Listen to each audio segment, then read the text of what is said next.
sure you guys are not just chomping at the bit, really looking forward to the exam.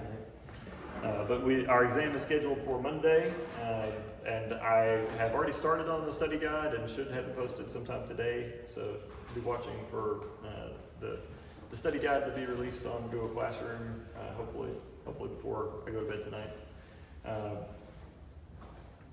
That'll hopefully give you plenty of time to look over, study it, make sure you know the material before the exam on Monday. Are there any questions about the exam before we roll into the material for today? All right, well, we are going to pick up where we left off on Monday. We didn't make it all the way through Jesus' trials material, so we're going to come back to look at Jesus' trials today. Finish up there. And first, the first of Jesus' trials we looked at was his kind of brief interview with Annas, the former high priest.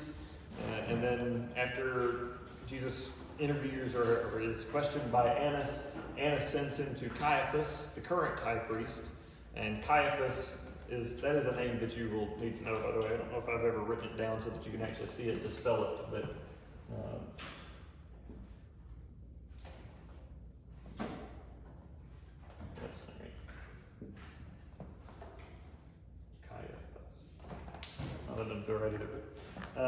but he is taken to Caiaphas, and Caiaphas convenes the full Sanhedrin to interview or to put Jesus on trial overnight.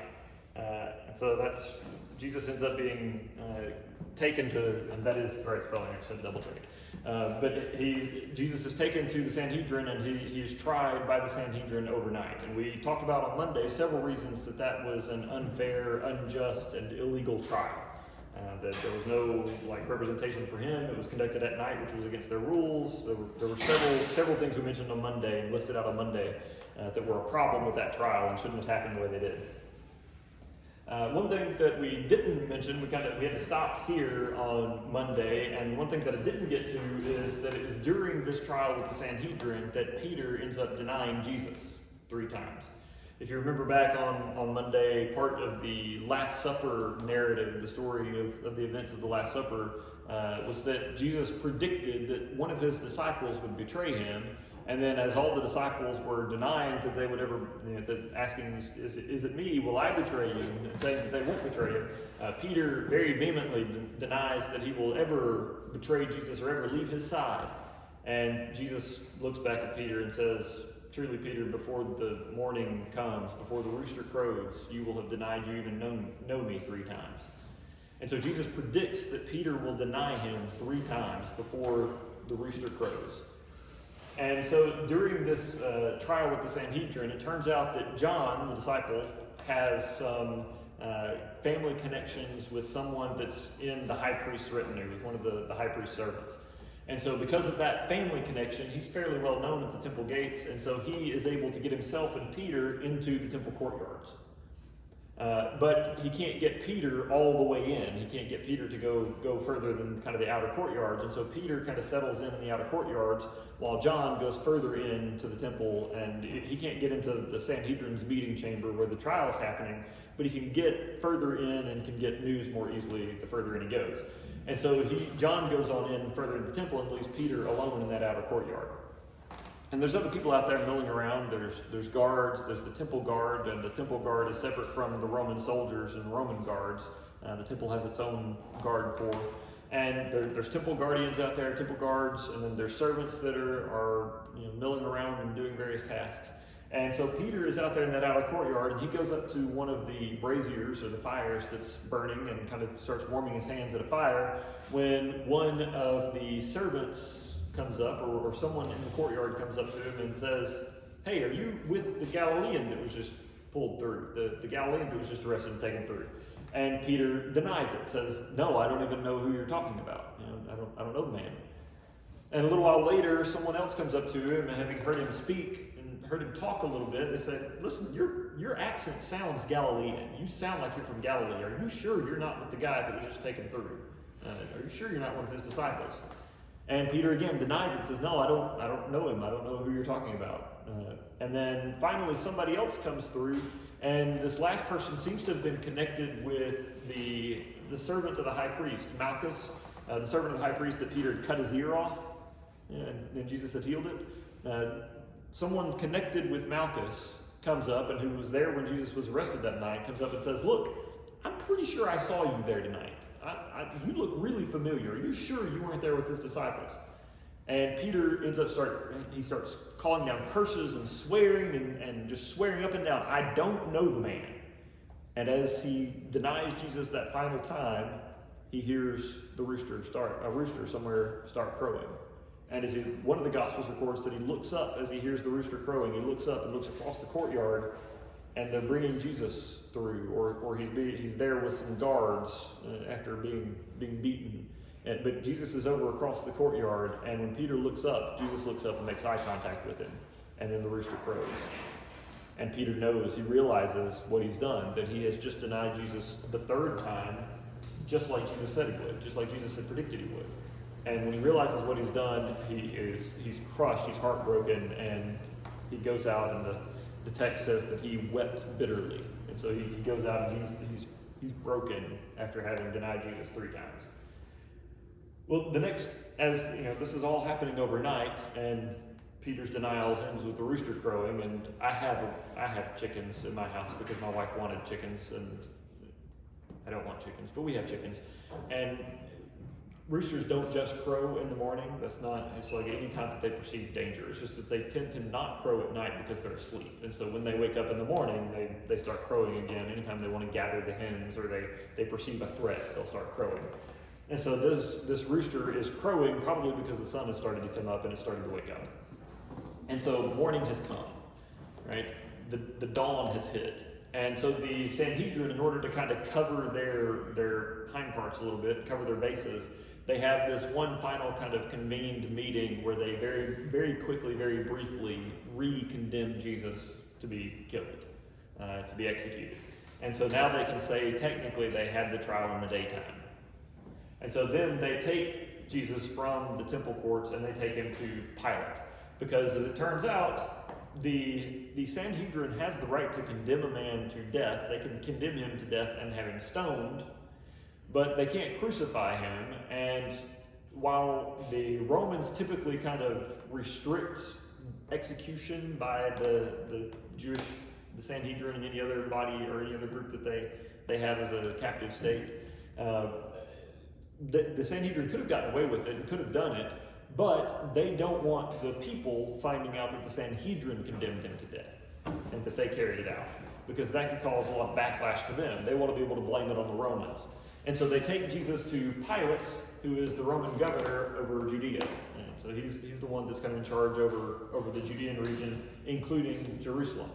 And so they bring him before Pilate, and John's gospel, John records the interviews, especially with Pilate, with a lot more detail.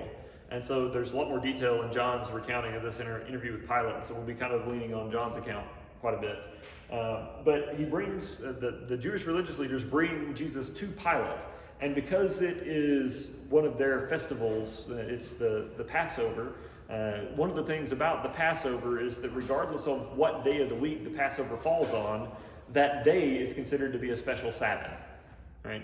And so there's a limit to the things that they're supposed to be doing, and they also want to make sure that they remain ritually clean so that they can partake in all of the Passover festivities and all of they can be involved in the Passover rituals. And so they don't want to go into Pilate's palace, into the Pilate's compound, because if they do, they're probably going to be made unclean by something in there, and it'll just, they don't want to go in. And so they send someone in, they send a servant to go in and ask Pilate to come out to them. And Pilate does. Pilate comes out and meets them at the gate, or speaks to them from a balcony or something. There's lots of different movies that portray it different ways, but Pilate comes out to them and begins to speak to them and asks basically, what do you want? You know, why are you here, and why have you brought this guy to me? And so they start to accuse Jesus of all kinds of things. And one of the things, or part of what they accuse him of when they take him to Pilate, this is in Luke chapter 23, verse 2, it says, they begin to accuse him, saying, we have found this man subverting our nation. He opposes payment of taxes to Caesar and claims to be the Messiah, a king. Now, he has claimed to be the Messiah, which is a king, is the royal son of David who has the authority to take the throne of Jerusalem. And so that part of the accusation is true, though presented in its worst possible light. But then when they say he has opposed paying taxes to Caesar, basically he's taught people not to pay taxes to Caesar. That's actually exactly the opposite of what Jesus said. They come and they ask him, should we pay taxes to Caesar? And Jesus says, show me one of the coins that's used to pay the tax. And they bring out a coin that has Caesar's face on it. And Jesus says, give to Caesar what is Caesar's and to God what is God's. And so basically Jesus taught, what he said was, pay your taxes to Caesar, give Caesar back his own coins, that's fine, but give your allegiance to God. Give your life, give all your work, give yourself to God. Pay your taxes, fine, but give your allegiance to God. And so Jesus did exactly the opposite of what they're accusing him of. He did not oppose paying taxes to Caesar. In fact, he instructed people to pay taxes to Caesar with his own gold, and then to give their allegiance to God. And so that was, exactly the opposite of what Jesus had said. And then they say we found this man subverting our nation. The first of the accusations there. That also is exactly the opposite of what Jesus did. Jesus never told anyone to rebel against Rome or to take up arms and fight against them or to do anything against the Roman government. And he never tried to wrest control of the Jewish people or the Jewish government away from the Sanhedrin. At no point did he do anything except for criticize the Pharisees and the other religious leaders for their failure to live up to the law and to do what they ought to do as their leaders of their people. And so the accusations that the Sanhedrin actually brings to Pilate are mostly lies. They're cooking up lies to sell Pilate, because Pilate isn't probably going to care very much about a charge of blasphemy among the Jews. He doesn't believe in the Jewish God anyway, and so he doesn't care if he said something bad about the Jewish God. And so the Sanhedrin is now cooking up charges or bringing up accusations that Pilate would care about.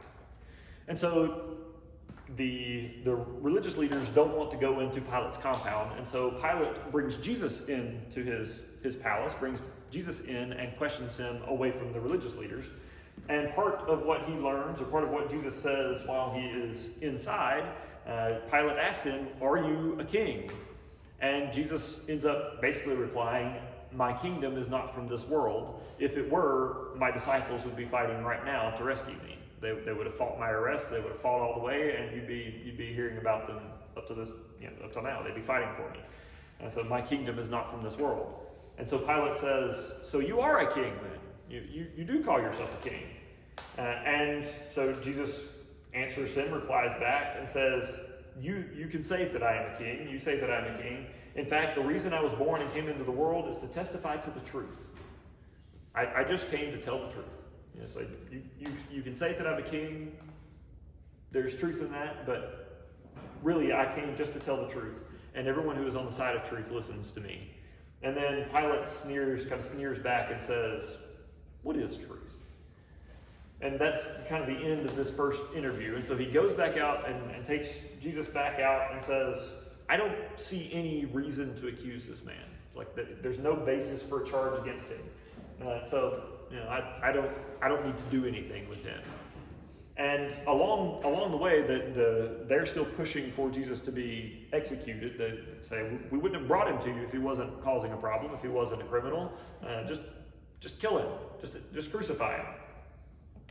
And Pilate refuses, and along the way he finds out that Jesus is actually from Galilee, not from Judea, because his province is Judea. And when he finds out that Jesus is from Galilee, he thinks he's found a way to kick the can down the road and for Jesus to just not be his problem anymore. And so he thinks, he's from Galilee. Galilee's not my province. I'll send him to Herod. Herod is in Jerusalem. Herod is in town. He can deal with it. And so Pilate kicks Jesus down the road to Herod. And Herod, when Jesus was brought to him, it turns out Herod has been kind of excited about the possibility of meeting Jesus. He's been wanting to see Jesus. If you remember back several weeks ago in the semester, Herod has John the Baptist executed because his stepdaughter does a dance and he offers her anything she wants, and her mother convinces her to ask for the head of John the Baptist on a platter. And so he kills John the Baptist, and then later, not long after, he hears that this Jesus is performing all these miracles, And at first he's convinced that, or he considers the possibility that maybe this is John the Baptist raised from the dead. He had him killed, now maybe he's back alive somehow. Well, over time, apparently that possibility got swept under the rug or forgotten about, or he was convinced that Jesus was not John the Baptist reincarnated.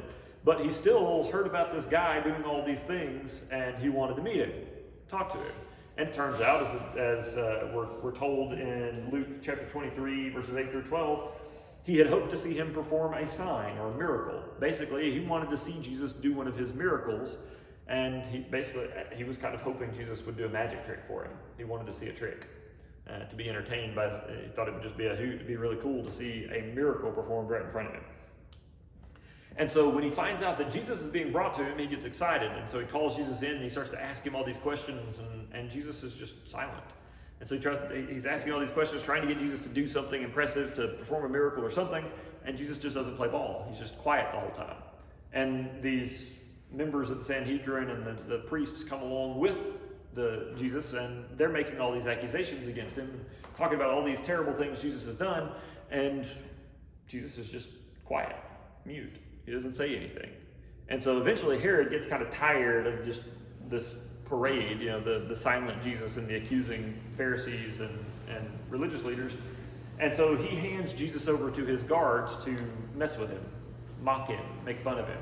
And so they kind of beat him up a little bit and put a fancy robe on him and then give him back to be sent back to Pilate. And so Pilate gets Jesus back for round 2. And Pilate doesn't want to have anything to do with Jesus. He doesn't want to crucify him. He doesn't want to do anything to him. He knows that the Jewish religious leaders are just trying to use him to get rid of a political rival or to do something. He doesn't want to be manipulated. And also, it turns out his wife has sent a message during the day saying, I had a dream about this Nazarene, this Jesus last night, and my sleep was all kinds of troubled by this guy. Don't have anything to do with him. Just leave him alone. And so Pilate has been warned by his wife in a dream. He can see the manipulation in front of him. He knows what the Jewish religious leaders are trying to do. And so he doesn't want to do anything with Jesus. He just wants the situation to go away. And so he's trying to find a way to get rid of Jesus without having to do what the religious leaders want him to do. And so he comes out and he knows there's this custom. There's this thing that he has done for the people for several years, that around Passover, he will give amnesty or release from prison one prisoner that he has of the Jewish people. And so one Jewish prisoner he will release to them. And so he brings up one prisoner named Barabbas, this guy. He brings up Barabbas and Jesus, and he gives the people, the crowd that is gathered up around while Jesus has been out with Herod. The religious leaders came up at first with just Jesus, and now this crowd is starting to gather up, and the crowd's getting bigger and bigger as the day goes on. And so he brings out Barabbas and Jesus to this crowd and says, it's time for me to release a prisoner to you. Who do you want? Should I release Jesus, the King of the Jews, to you? So, should I release to you your king? And the religious leaders have stirred up the crowd. They have kind of primed them and prepped them. And so the people say, no, give us Barabbas. Release Barabbas to us.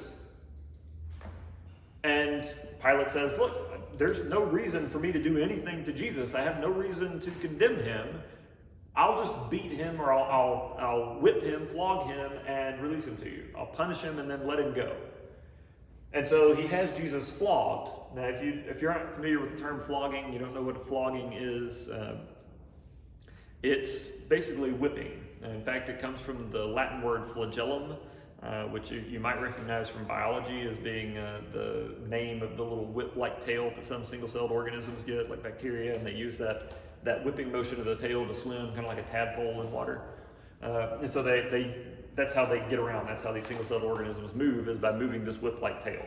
And that's because the Latin word flagellum means whip. And the particular variety of whip that was usually used in Rome this period was something like what we would call a cat of nine tails, which is a kind of whip that has many different straps or thongs that comes off of it. And then at the end of each of those thongs for this kind of whip, this kind of flagellum that was being used, the end of those straps or thongs would often have something with a jagged edge embedded into it. And so they would use shards of broken pottery or broken glass or they would use pieces of broken up animal bones that would be splintered, or they might use hunks of or jagged bits of metal, iron or something, that bronze that had been cast off from forge or something. Anything with kind of a sharp edge that could be embedded in or tied on to the end of these straps, so that when the straps hit a person, when they were being whipped, and these straps hit someone, the ends, whatever the sharp bits were in the end, would dig into their skin, and then as the whip was pulled back, it would shred the skin. It would tear these cuts and these lines in their skin. And they also, the way that a person was normally prepared for or bound to be whipped was to take their arms and either tie them to a post in front of them, or to have them kind of hug the post and tie their arms on the other side so they couldn't get away, which forced them to bend over and hold on to this post, which kind of exposed their whole back to be whipped. And being whipped in that position with this kind of whip meant that when they were struck on kind of the sides of the back, the thongs or the straps would wrap around the body and lodge into the front of their body. And so it wasn't just their back that ended up getting hit, but their front as well. And when the straps dug into, and the sharp bits dug into their skin in the front, and then they pulled the whip back, it would tear these lines and cuts all across their body. And so this was how Jesus was whipped, and the tradition became at the time to give 39 lashes, because it was believed that 40 lashes could be enough to kill someone. And so they would give you one less than that. Now, some people did end up dying because of blood loss and because of exposure or because of infections afterwards, because the skin was so incredibly torn up, was so cut and ripped and torn, that you had lots of opportunity for bacteria to get in. You had lots of opportunity for blood loss. And some people did die from just the whipping. But that was what was done to Jesus here. He received the 39 lashes, and his skin and back, skin on the sides of his front and on his back were torn up and shredded up. And then Pilate brings Jesus back out and says, "Look, I have no reason to accuse him, no reason to condemn him to death. He has been beaten. I'll release him to you." And instead, the religious leaders have worked the crowd up, and they start shouting and screaming, "Crucify him, crucify him." And so Pilate doesn't want to, and so he keeps arguing and says, "Why should I kill him? Why should I crucify him?" And the religious leaders pop out and say, "He has claimed to be the Son of God, and our law declares that he must die." And when Pilate hears that, he's freaked out. He's a little freaked out, because they've said that this man claimed to be the Son of God, and now he's got to decide whether to kill him. And now his wife has had this dream, and he's freaked out about the situation. So he brings Jesus back in to interview him, to talk to him one last time, and he asks, "Where do you come from?" And Jesus won't answer him. Jesus doesn't say anything. And Pilate says back to him, after Jesus refuses to answer, he says back to him, "Do you refuse to speak to me? Don't you realize that I have the power to set you free or to crucify you?" And Jesus' reply is something like, "You would have no power over me at all if it wasn't given to you by God." And so Jesus just doesn't give him an answer. He doesn't tell him anything that he wants to know or needs to know. And so Pilate goes back out and once again tries to release Jesus and says, "Look, here's your king." And the people say, "Take him away, crucify him, crucify him." And he says, "You want me to kill your king?" And then this is a moment of supreme irony. The Jewish religious leaders stand up and say, "We have no king but Caesar." All of the Jewish religious leaders, all of the Jewish people want the Romans gone. And yet now they will feign allegiance to Caesar in order to get Jesus crucified, get him killed. And so along the way in this John's account doesn't contain this part. It's in Matthew's. But when Matthew tells the story of Pilate's interview with Jesus, he points out that towards the end, when Pilate realizes he was getting nowhere, that the people weren't listening to him at all, and they were intent on having Jesus killed, and that if he didn't do what they wanted, it was going to cause an uprising, cause this huge scene that he was probably going to have to put down with Roman soldiers, and then he was going to have killed people, or set the Roman soldiers to kill people during the Passover, or right at the beginning of the Passover. he realized that he was kind of politically backed into a corner, and he was going to have to condemn Jesus. And so he takes this big bowl or basin of water, and he goes out in front of the people and he says, look, I have no reason to condemn this man. I wash my hands of this whole situation. My hands are clean of his blood. You have done what you wanted. And so the people then shout back and say, his blood is on us and on our children. And so the people accept responsibility for Jesus' death. And he lets Barabbas go, and he hands Jesus over to the soldiers to be crucified. And so the Roman soldiers take charge of Jesus and prepare him for crucifixion. And they take him into the Praetorium, which is kind of the guard place, or the guard house for the Roman guard.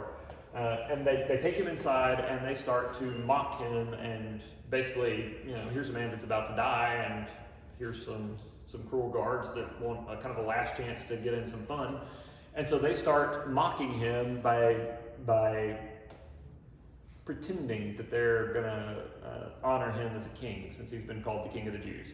And so one of the ways they do that is they take a set of briars or thorns, and they twist together a crown out of it, this crown of thorns, and they put it on his head.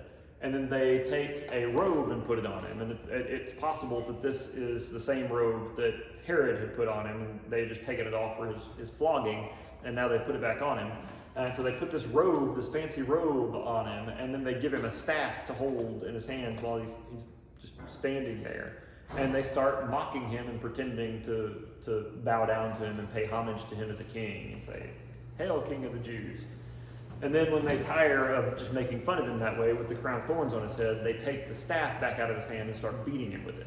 And start beating him over the head specifically with the crown of thorns on. And they start beating him with the staff around his head. And so not only is he getting beaten on the head with a staff, which is painful, but he's having the crown of thorns beaten into his scalp. And if you go out to the woods in Tennessee and you find a briar patch, you find the thorn vines that grow here.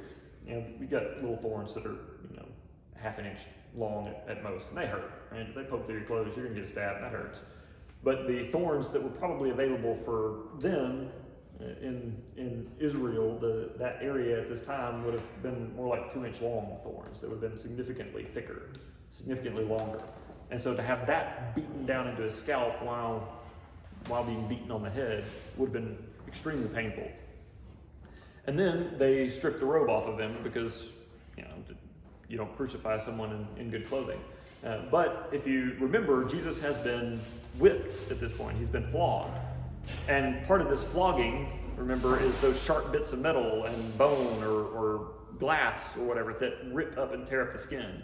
And so Jesus has all of these cuts and tears and maybe even whole sections of his skin removed by the flogging, and then this robe put on over it. Has anybody ever had road rash? You fall on asphalt and skid a little bit, and it strips stuff off, and it just oozes, and it's nasty and it's painful.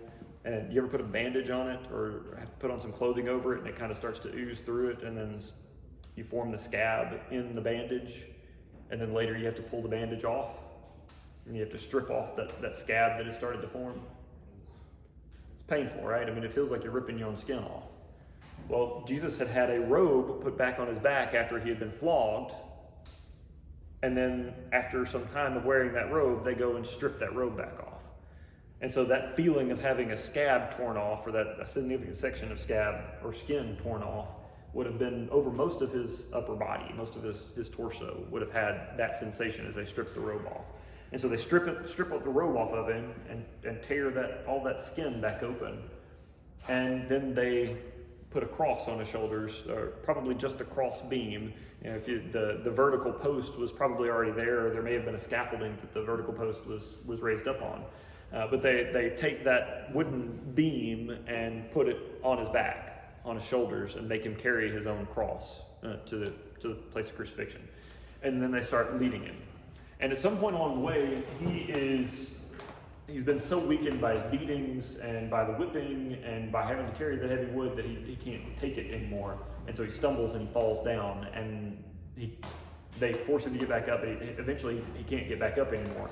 And so they're going to force someone else to carry his cross. And so they grab a guy that they see coming into town They grab some random guy that's coming into town, and they make him carry the cross. And this guy, it turns out his name is Simon, and he's from the town Cyrene. And so Simon of Cyrene ends up taking Jesus' cross, just grabbed out of the crowd. He ends up being the one that carries Jesus' cross the rest of the way up to the place of crucifixion. And this place of crucifixion is called Golgotha in Aramaic. That's the Aramaic name. It's called Golgotha, and the translation is the place of the skull, or skull place. And if you're saying it more kind of colloquially, it would probably be like the Skull Hill or something like that. And the reason that it had this name was because from certain angles, this hill could look like the dome or the top of the skull. There were some features about it that in the right light and from the right angle, it would look like a skull. And so they called it the place of the skull, and the Aramaic word was Golgotha. And so they take him to Golgotha, and one of the things about Golgotha is it's on one of the kind of thoroughfares to get into the city, and so it's near one of the city gates, so that when they crucify someone there, it's a public spectacle. Everybody that's going in and coming out of the city can see the people being crucified. And so it's like a warning. One of the big reasons or big purposes behind crucifixion for the Romans was to have it be a really horrible death and have it be a really public thing, so that no one would ever want to have that happen to them. And so no one would want to stand up against or to defy Rome, lest they be crucified. And so they would make it be in a public place. But Golgotha was a place just outside the city, but on the thoroughfare, so that you could see people coming in and out, and everyone could see what was happening. But it was also a place where the city, or a lot of the city's residents, took out their garbage, took out their refuge and tossed it, and there would be these big piles of refuge that would occasionally be burned off. And so another reason for them to crucify at Golgotha was because there was a giant waste pile nearby, and after the crucifixions were over, they could just take the dead bodies and throw them in, and not have to worry about cleanup very much. Just take them down and toss them. And so that they took Jesus to Golgotha to crucify him. And there were also two other criminals with him. There were two others that were taken to be crucified at the same time. And often these are referred to as thieves, that they were crucifying thieves. And so you'll hear the term the thief on the cross from time to time. But chances are they weren't merely thieves. In fact, one of the Gospels is pretty clear that they were rebels. They were insurgents. They were people like Barabbas who had turned against Rome or incited riots against Rome and tried to kill Romans. And I don't remember if I mentioned that specifically with Barabbas or not, but Barabbas was an insurgent. He was a rebel. He was actually guilty of all the things that the religious leaders were trying to accuse Jesus of. He had actually taken part in the rebellion, and people had actually died as a result. He was actually a murderer. And it's possible that these two other criminals that are crucified with Jesus were part of Barabbas' band, and Barabbas was just the one that was brought forward as having a chance to be released or set free. And maybe because he was the worst of the lot, Herod thought for sure they would pick Jesus instead. But these other two criminals are also rebels and have also committed murders and had people killed as part of this process. And so they take Jesus and these two criminals and they crucify him. And they put him in the middle and one criminal on each side of him. And crucifixion, most people, when you see what crucifixion is, most people don't understand, don't know what it is about crucifixion that kills you. Why does having your crucifixion is having we use a cross as our symbol in Christianity now as a result of it. And the crucifixion meant that your arms were stretched out on the crossbar and you were nailed to the crossbar, and then feet were driven to the vertical bar, and you were kind of hung, usually 1 foot over the other, sometimes feet side by side, but you were hung on this cross, and you were only held on. The only thing that really happened to you was the nails through your hand and the nails through your feet. And there's been some kind of controversy in the last 50 years over exactly how crucifixion was done, whether nails were driven through the hand or through the wrist bones, because there was a guy about 50 years ago that did some tests. He got some arms from cadavers, from human bodies. People had donated their bodies to science, and this was just how they got used, to someone's arms. And he used several sets of arms, and he would hang weights off of the arm bones, hang weights off of the severed arms, and drive nails through the hands and see how much weight it would take to cause the nail to strip out. to be ripped out through the skin between the bones of the hand. And so that was, this guy did these tests, and he found that most people's hands, most of these hands couldn't sustain the weight of a person's body. And so if you drove a nail here and then hung the body's weight from it, the nail would strip out and the body would fall off. The nail just wouldn't hold. And so for a while, people started to say, well, the conclusion drawn from that was they must not have put it through the hand, they must have put it through the wrist bones, because the wrist bones would have been much stronger, and that distinction wouldn't necessarily show up in the text. Years later, though, someone realized that when he was doing the test, he was hanging the weight straight from like the elbow joint, and so the weight was pulling straight down on a nail that was in the hand, and that's not actually the position that anybody was crucified in. And so when they redid the test, they did the test a little differently with the hands to the sides, as they would have been with somebody being crucified, and weight pulling towards the center. They found that the nail drug against the bones enough that gave enough support that most people wouldn't have pulled away, the nail wouldn't have pulled out. At the end of the day, it doesn't really matter very much whether the nail went through the hand or through the wrist, but that was what was done. The person's arms were stretched out and they were nailed to this post, and then their feet were also nailed to a lower post. And sometimes that lower post would have a little kind of wooden block that stuck out so that they could bear their weight on it or stand on it, and sometimes not. And the wooden block there, the purpose for it was not to be more merciful to the person being crucified. It was to make the death take longer. It was to drag out and stretch out how long it took for a person to die. And that the process, having nails driven through your hands or through your wrist bones, either one, or through the center of your feet bones or on up in your ankle bones, either one, it would have basically the same effect. It turns out that because especially with your hands, your fingertips have some of the densest areas of nerve endings in your body. And so there's a whole lot of nerve tissue that runs through your hands in order to feed those nerve endings on your hands so that you can feel things and manipulate them to do what you do, right? And so having nails driven through your hands would damage a lot of those nerves, some of those nerve bundles, or through the wrist, either one. You got so many nerve bundles running through your hand to feed all those nerve clusters that would damage those nerves, and it would cause a really intense, painful sensation just of the nerve being damaged, but also a really intense sensitivity over a lot of your skin. It's called corsalgia, and there's even wind blowing over it could be excruciatingly painful, and that would happen both on the upper and the lower extremities when you're nailed through. And also, one of the things that is kind of surprising about crucifixion is that what the person actually dies from is asphyxiation. They can't breathe. And the reason for that is the way it works is when a person was nailed to a cross, they would have their hands nailed up as well, and then their body weight is resting on their legs. And so you're having to hold yourself up in a semi-standing position, and holding, if you've ever tried to stand with your legs slightly bent, it takes a lot of kind of strength, and over time you run out of the strength in your legs lose the ability to hold yourself up. And then also with having nails driven through your feet, you've got all of that extra nerve pain, and you run out, you wear out quickly. And so a person would wear out and they would stop being able to hold themselves up on their legs, and so they would drop. And you can probably hear my voice has changed. I haven't changed my effort, but just from dropping and having my arms back and above my head in this position, I've gotten quieter because I can't force out as much air. And so having your arms locked up in this position changes your ability to breathe. It changes the shape of your chest cavity, and so you can't get as much air in. And so you can stay in this position for a little while, but eventually you begin with what's called positional asphyxiation, and so you can't get enough oxygen in. And so eventually, to stay alive, the prisoner would have to push back up on those legs that are hurting and out of energy, and that are straining and in lots of pain. And so they would push themselves back up to stay alive so that they can keep breathing. But again, eventually the legs would give out, and so they would drop back down and stop being able to breathe as clearly, and then they would have to, a little while later, stand back up to be able to get air again.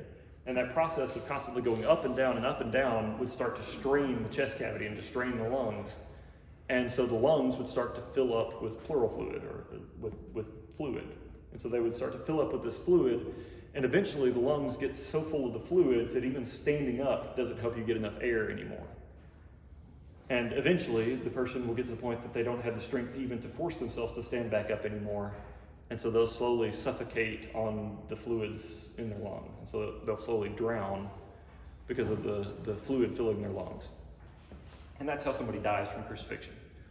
And so, the purpose of this for the Romans is to make sure nobody else ever wants to challenge them. And so they will do things that stretch it out, like put the blocks under their feet, so that they can stand up for longer periods of time. And so they will die much more slowly. And they put them in public, so that they die this way slowly, publicly, where everybody can see it. And as we'll see from looking at the specific story of Jesus in a minute, they would nail a sign, or often put up a sign that explained what the charge was against the person, why they were being crucified, and put that sign above their head, so that everyone that passed by knew what this person had done, so they would know never to do that, so they don't get crucified right back, so they don't get crucified too. And so all of this, also, they were usually stripped naked. They would strip the person naked when they got to the place of crucifixion and nail them up, and so they're nailed naked to a post, nailed up high, naked, in public view, in a public thoroughfare, to humiliate them. And so it's all of this is aimed to make sure that nobody ever wants to do anything to be put in the same position as this person being crucified. And so it was a slow death by torture, nailed naked in public, to make sure that you and your whole family and everybody associated with you is humiliated. And so that's the way crucifixion in general worked. And for Jesus' case specifically, in this specific instance where Jesus is crucified, Simon from Cyrene carries Jesus' cross up to that point. He's crucified in between two other criminals that may have been associated with Barabbas, but were certainly rebels who had taken part in uprisings. And they nailed this sign above his head, and it says, "Jesus, King of the Jews." And John's gospel points out that the sign was actually written in 3 different languages to make sure that everybody that passed by could understand what was written, that everybody that could read could understand what was said. And the Jewish leaders objected to what Pilate put above him. They said, "Don't say that he is the king of the Jews, say that he claims to be the king of the Jews." Because we don't recognize him as king, so don't say that he's king of the Jews, say that he claimed to be king of the Jews. But Pilate refused to change it, just to tweak their noses for having manipulated him. And so he says, "I wrote what I wrote," and won't change it. And Jesus is, when he is raised up and when he's posted up, after having nails driven through his hands and feet, and the crucifixion has officially begun, he's been crucified, he yells out, or he prays out loud and says, "Father, forgive them, they don't know what they're doing." And so he prays for the forgiveness of the people that have crucified him and have led up to this. He says, "Forgive them, they don't know what they're doing." And then there's this scene in all 4 of the Gospels where the soldiers, the guards that are guarding them while they're being crucified, that have just crucified him, after they strip the criminals naked, or they strip the victims naked, they divide up the garments between them. And they can, sell the remnants in town for, a few coins. They're not going to get much for rags, but they can get something out of it. And it's not like the criminals are going to need them anymore, right? And so they take the clothing, and it says specifically, they take Jesus' garments and they divide them amongst them. And so they tear his garments apart, so they've each got kind of an equal amount between them. But then there's this one garment that Jesus has, kind of the innermost garment that he was wearing, that was not seamed. There were no seams in it. And so they look at it and say, well, this could be more valuable as one piece. So instead of ripping it up to get even, how about we gamble for it? We cast dice for it, or cast lots for it. And casting lots would have been something like drawing straws. Whoever gets a short straw, or rolling dice. And so they gamble for Jesus's undergarment, the piece that was the garment that's all one piece. And this actually, as the gospel authors point out, this fulfills some Old Testament scripture about Jesus, about the Messiah, that they would divide my garments among them, and for my raiment or for my clothing cast lots. And so they divide up garments between them and end up gambling over one particular garment. And so that ends up being kind of weirdly fulfilled. And then as Jesus is hanging there, there's one extra detail here, not Matthew, Luke records that as Jesus is there, all of the gospel authors record various people mocking Jesus as time goes by. And so some of them are saying things like, he's claimed to be the Son of God. If God loves him so much, if God likes him, why doesn't he come and rescue him? Or he says he's the Messiah. If he can rescue himself, then we'll believe in him. Come down from the cross if you're really the Messiah, then we'll trust you. And so all kinds of people are wandering by and making fun of him and mocking him and spitting at him, throwing things. That was just kind of typical for someone being crucified. And so they're mocking him, making fun of him, and one of the criminals on the cross even jumps in and starts to mock him and says, if you're really the Messiah, save yourself and get us down too. Save us all. If you're really the Messiah, you're really the king, get us all out of this situation. And he's making fun of him and mocking him. And then the other criminal, the one on the other side, starts to rebuke the first guy and says, look, we deserve to be here. If you have any sense of justice, any fear of God, you have to recognize we did what they accused us of, that we killed people. We're guilty. We deserve to be here.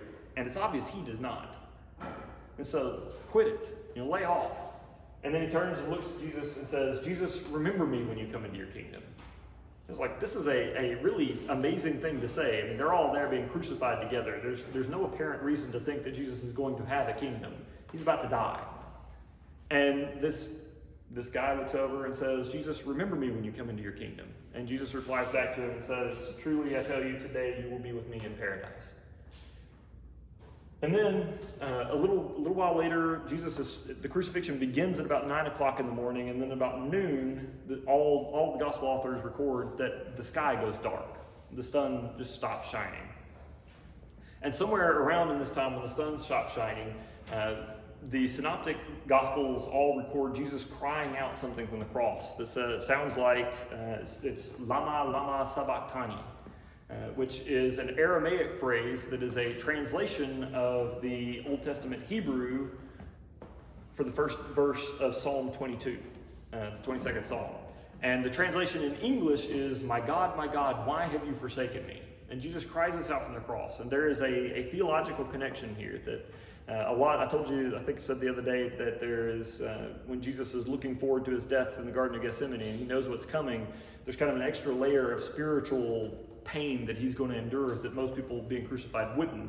And this is it. The possibility is what a lot of Christians believe, and Christian theological understanding of this situation, is that in order to take our sins on himself, to take our failures and our rebellion against God and the consequences of our sins on himself, Jesus had to endure the consequences of our sin in order to bring us forgiveness. And so he, on the cross, takes our sins on himself. And because he has taken our sins on himself, his relationship with God is broken, damaged. And so he is the Son of God, and for all eternity had never been separated, had never had an inch or a moment of separation or tension in the relationship between him and his Father. And now here, because he's taking the sins of humanity on himself, his relationship with God is severed. And the physical representation of that severing is the sky going dark. The sun doesn't shine. And so it's very possible that Jesus is in this moment enduring a kind of spiritual, relational pain that we can't imagine on top of being crucified. And after 3 hours of darkness, Jesus dies. In one turn of phrase, it says, Father, into your hands I commit my spirit. But whatever he says in that last moment, John actually points out that Jesus says, it is finished. And there's a kind of a reference behind that to make it to talk about on Friday, hopefully. But Jesus dies, and at about the time that he dies, the veil in the temple is torn in two from top to bottom. And that veil in the temple is the curtain that separates the most holy place which is the place where God's presence dwells on earth, from the rest of the temple and the rest of the world. And the significance of the veil being torn in two from top to bottom would be that God is rending this separation between himself and the rest of the world, because something that Jesus has just done has changed the relationship between God and people. We'll stop there. We're out of time, and we'll finish up with the burial of Jesus and the resurrection appearances on Friday. If you got any questions or need anything, I'm up here.